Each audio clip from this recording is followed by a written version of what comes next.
안녕하십니까. 이 시간에는 열렬한 방공투사이신 김인호 선생님의 자서전 서울로 오는 길이라는 책을 소개해 드리도록 하겠습니다. 이 책 내용 전체가 소중한 내용들이지만은 시간 관계상 특별히 이 책 속에 우리 김인호 선생께서 이북 공산당 치하에 특히 흥남에서 감옥살이를 할 때에 같은 감방 안에 김진수라고 하는 목사님의 훌륭한 목사님 한 분 계시고, 또 그분과 함께 생활을 했고, 통일교회의 창시자이신 문선명 목사님과 한 감방에서 이 김인호 선생님이 생활을 했습니다. 그 내용이 기재되어 적혀져 있습니다. 그러면서 김인호 선생이 문선명 목사님을 가르쳐서 감옥 안의 성자 문선명 선생이라고 표현을 한 대목이 있습니다. 그래서 오늘 특별히 두 목사님 그 내용을 좀 주목해서 살펴보도록 하겠습니다. 그럼 책을 훑어보겠습니다. 이 넘겨보면 이분이 김인호 선생님입니다. 양력을 간단히 살펴보면 26년 평안북도 영변에서 태어나시고, 또 44년에는 평양에서 제1공업학교 입학, 또 평양 최신전문학교 중퇴 이렇게 되어 있습니다. 48년도에는 평양 학생 삐라 사건으로 인민재판에서 3년형을 선고받고 평양 현무소에 수감되셨습니다. 그러다가 항영남도 흥남 노모자 수용소로 이감되셨고, 50년도에는 항영남도 봉궁 노무자 수용소로 이감됐습니다. 동수용소에서 북군 북진 진입 입성 때 구사일생으로 탈출을 했습니다. 50년, 51년도에는 흥남 함흥지역의 제3지대 CIC를 근무하시고, 그 다음에 쭉 이런 활동을 하시다가 52년도에는 평양 제7포도 수용소에서 국군포로를 구출하는 전과를 올리고, 또 공군 6004 부대 석기봉시 안내로 적지를 뚫고 월남하셨습니다.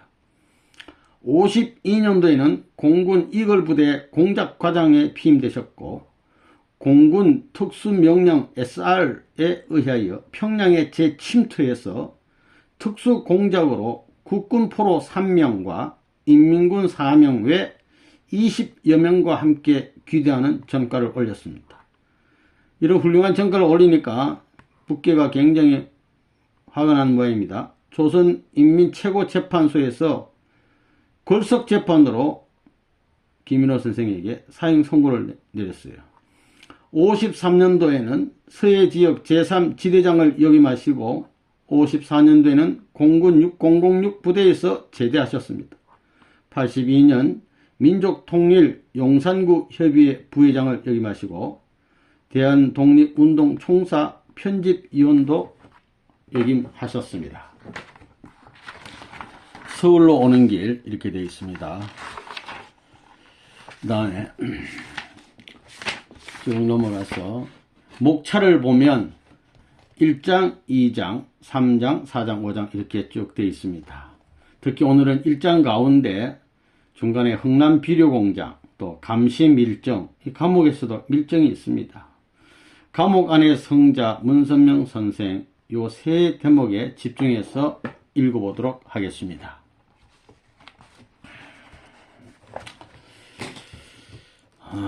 이분이 평양에 있다가 아까 양력대로 흥남특별 노무자 수용소에 이제 이감이 되셨는데, 아주 힘든 곳입니다. 내용을 읽어보면 총검으로 무장한 경비과 간수들의 감시를 받으며 6km 정도 떨어진 흥남비료 공장으로 걸어서 추력을 나갔다. 이 말은 무슨 말이냐면, 생활은 여기서 감옥살이를 하면서 흥남비료 공장에 가서 중노동을 하는 겁니다. 우리 한국과 달리 북한에는 감옥에 있는 죄수를 가만 놀게 하지 않고 죽도록 고생시키다가 일시키다가 죽게 합니다. 그래서 이쪽으로 여기서부터 여기까지 흥남비료 공장까지 6km 떨어졌는데, 걸어가서 흥남 비료 공장에서 중노동 하다가 죽도록 하는 것이 북한의 감옥 사례입니다. 그 내용을 읽어보면 이제 첫날에 가서 하루 왼종일 중노동을 하고 저녁에 돌아오면 주먹밥 한 덩이 먹고 그냥 재우는 것이 아닙니다. 이제 여기서부터 읽어보겠습니다. 저녁 7시 30분 되어 독보회 하는 구령이 떨어졌다. 무슨 일인가 했더니 간수가 각 방마다 노동신문을 한 부씩 넣어준다. 글 읽을 줄 아는 사람이 대표로 방 식구들에게 독보를 해주라는 것이다. 읽어주라는 거죠.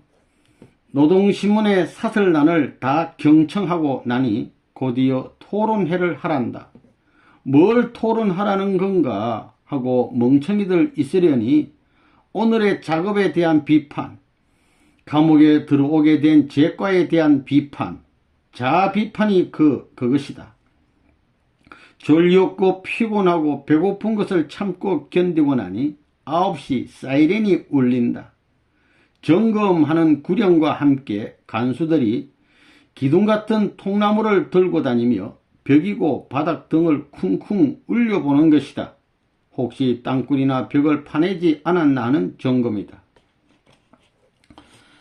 이어서 점호를 한데 비로소 취침 커다란 담요 석장을 바닥에 깔고 4명씩 머리를 반대로 두고 담요 한 장을 덮고 자는 것이다. 사람이 이렇게 한 사람 이게 좀 더 엇갈리게 잔다 이거죠. 8월 말이었지만 감방 안은 스산하고 습기가 축축하여 추웠으나 피곤에 지친 나머지 모두들 눕자마자 코들을 곤다. 그리고는 다시 아침이다. 8월 말인데도 춥답니다. 감방이. 그러니까 겨울은 굉장히 춥겠죠. 기상 사이렌이 울리고 부산한 발걸음 소리, 전날의 중노동 탓인지 모두들 기운 없이 빛을 그린다.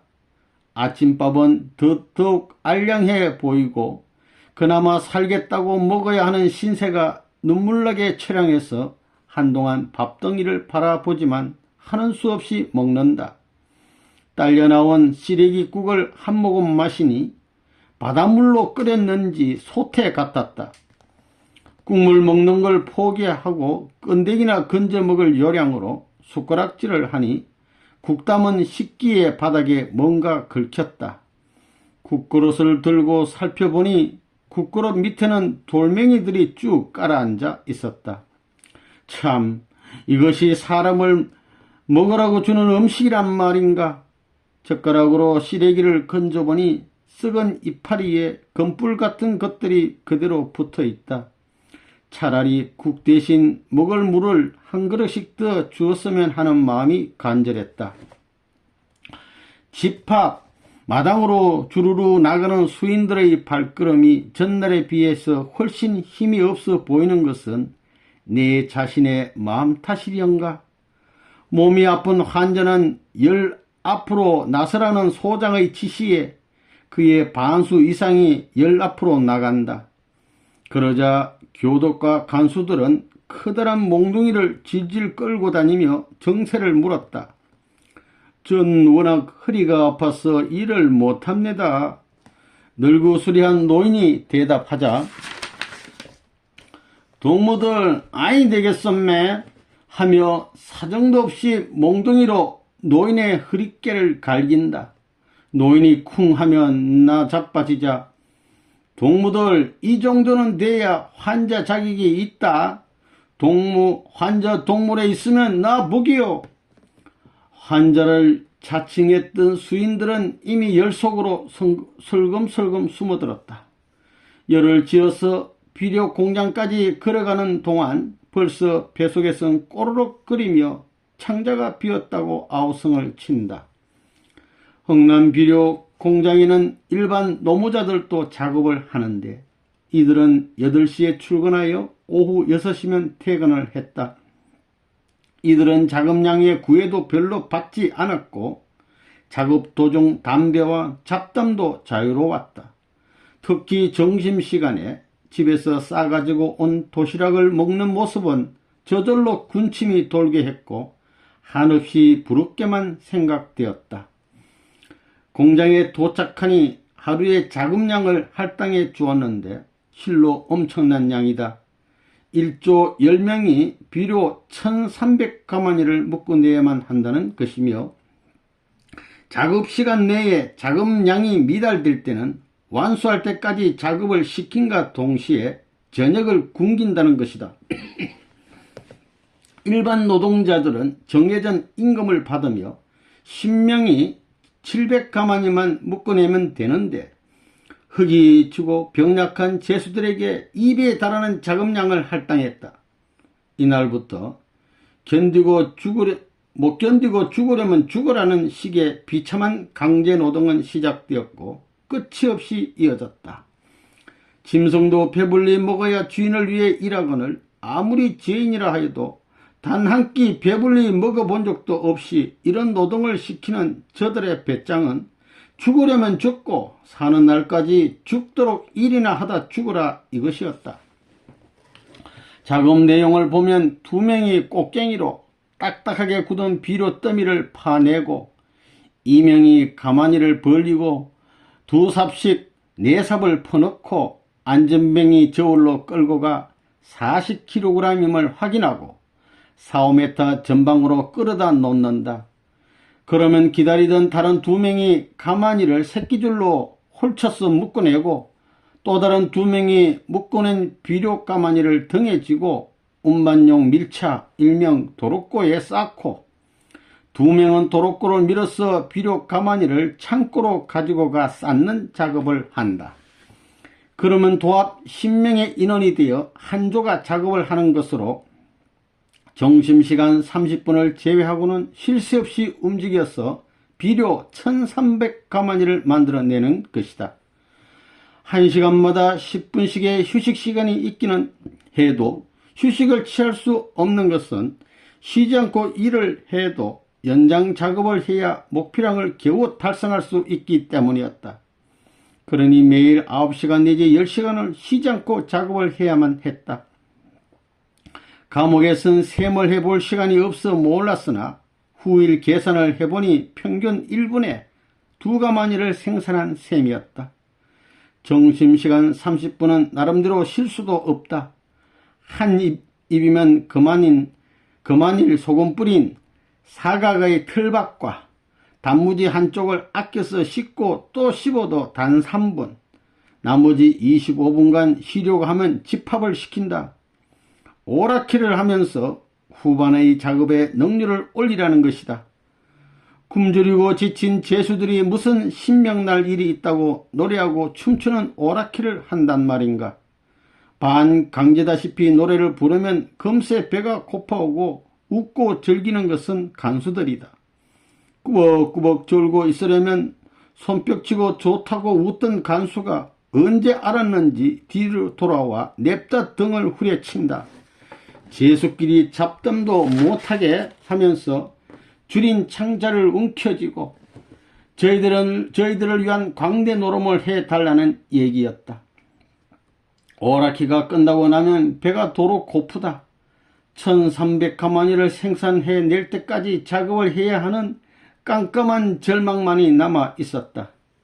극도의 영양실조와 혹심한 노동으로 인하여 모두들 비리비리하게 말라만 갔고 한 달이 지나가자 노약자들이 이틀에 한 명꼴씩 죽어나가는 참상이 생겨났다. 감시밀정. 점심시간에 오락기 때나 간수들의 눈치를 살피며 소곤소곤 몇 마디 두고 주고받는 정도니 어떤 땐 입에서 단내가 나기도 했다. 나와 한방에 있던 분으로는 목사 김진수 씨와 사회 혼란죄로 들어온 문선명 씨가 있다.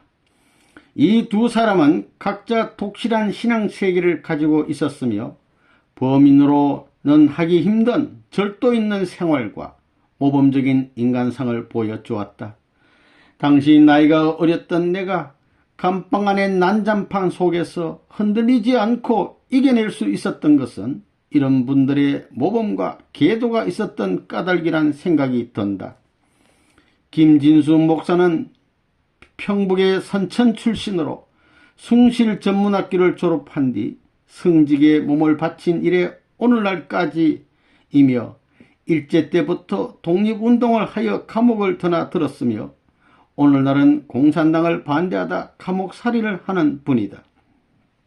독립운동을 하다 일제 때 감옥살이한 것이 12차례에 이르며 나중엔 일경들의 분노가 하늘을 찔러 경찰견 우리의 세파트들과 함께 갇혀 개에게 물어뜯겼는데 그래도 너희들이 일본 개보다는 훨씬 낫구나 하며 잠자코 앉아 있었다는 일화도 있다는 얘기다.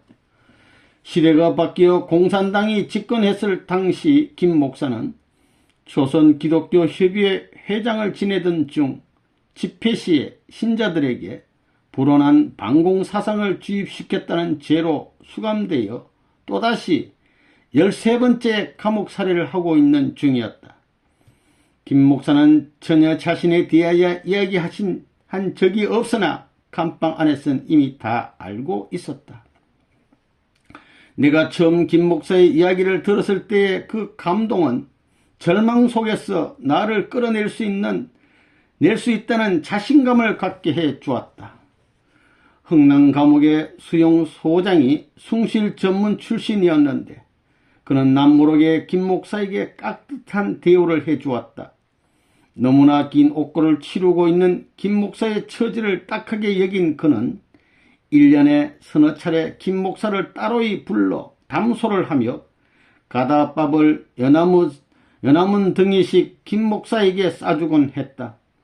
비록 어쩔 수 없는 사상과 처지의 장벽이 있긴 했으나 모든 것을 떠나서 인간적인 대우를 해주고자 노력을 했던 것이다. 이렇게 해서 생긴 덮밥을 김 목사는 소중히 싸가지고 감방으로 가져오곤 했다.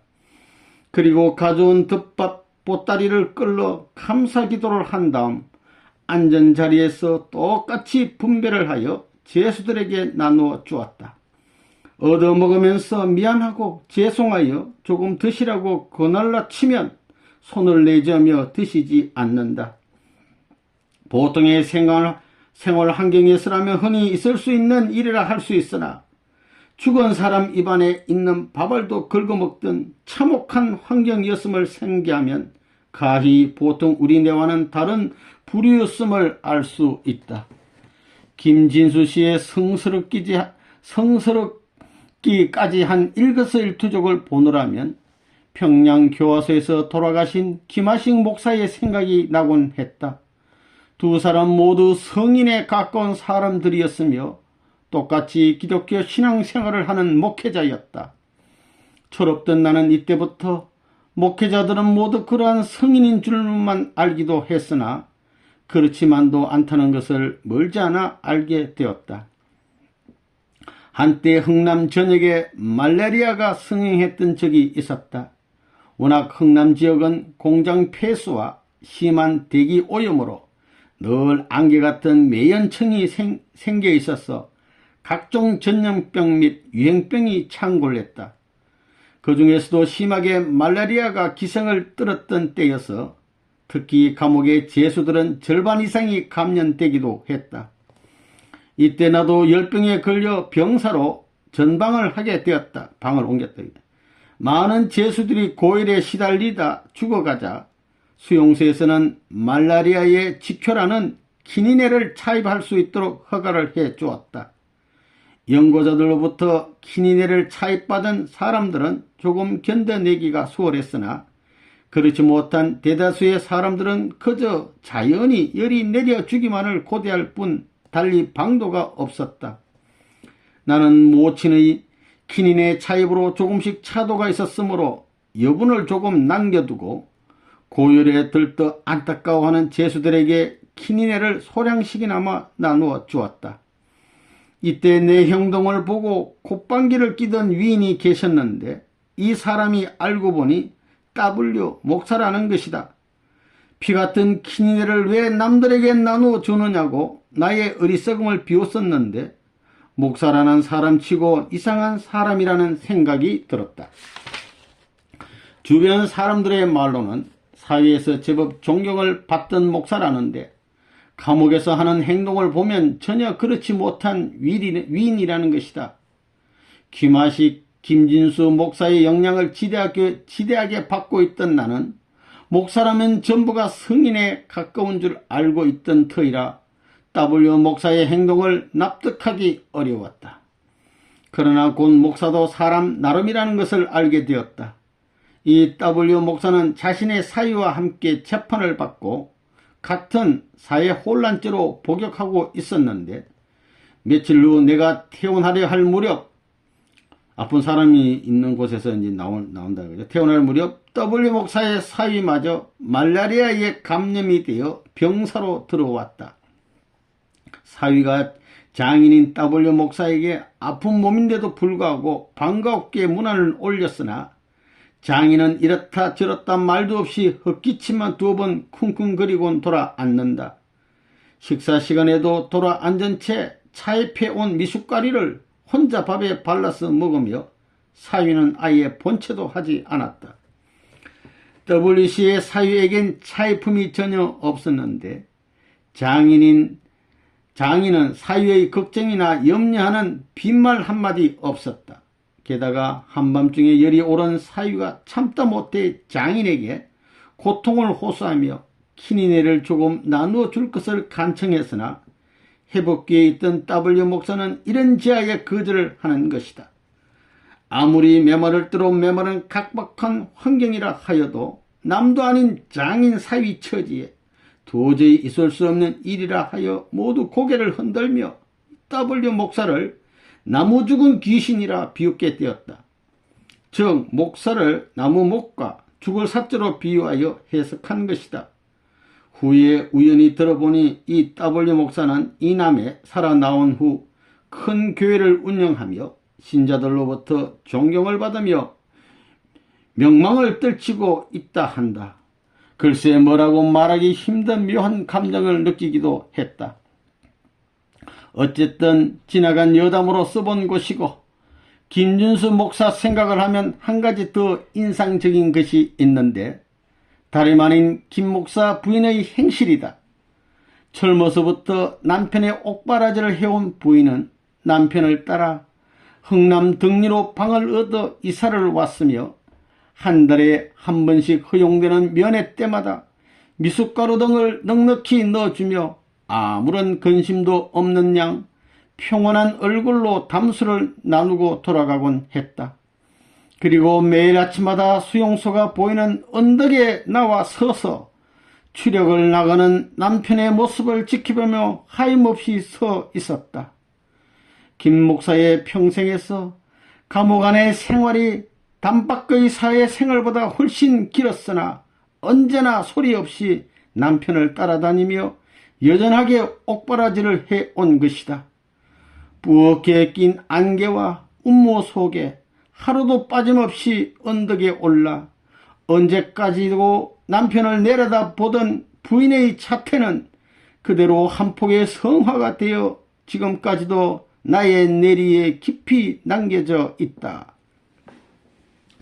감옥 안의 성자 문선명 선생. 또 한 사람 문선명 선생 역시 남다른 면이 많았다. 그는 항상 고든 자세로 있었는데 누구라도 피곤해 지쳐 서로 기대고 벽에 비스듬히 기대서 앉는 게 보통인데 문선명 선생만은 항상 정자, 똑바로 앉는 것, 정자를 하고 있어 안정과 잠자리에 누운 태도가 분명했다. 그는 공산당 골수 간부들까지도 인정하는 모범수였는데 그 이유는 한치의 법칙을 용납하지 않았으며 그 건강한 체격으로 잠시도 쉬지 않고 열심히 작업에 임했던 때문이다. 내가 조금이라도 더 열심히 작업을 하면 동료들이 그만큼 수고를 덜 할 것 아니겠소. 주위에서 몸을 좀 아끼시라고 말을 낮추면 늘 이렇게 대답을 하며 일손을 놓지 않았다. 문선명 선생의 죄명은 사회혼란죄였는데 당시의 통례로는 반동죄와 거의 같은 죄질이다. 그는 당시 여러 교파로 나뉘어 우매한 백성들을 혼란에 빠뜨렸던 기독교를 정비하여 통일해야 한다는 신념으로 진정한 믿음은 가정에서부터라는 홈처치 운동을 전개하였다. 그리하여 꼭 교회에 나오지 않더라도 늘 진실한 마음으로 기도와 반성을 열심히 하면 누구든 돈독한 기독교 신자가 될 수 있다는 것을 설파하였다. 초창기에 그의 감동적이고 인간적인 설교로 많은 신자들이 모이게 되자 당시의 기존 기독교 단체들로부터 시기와 모략을 받게 되어 이단이라는 수모를 받았다.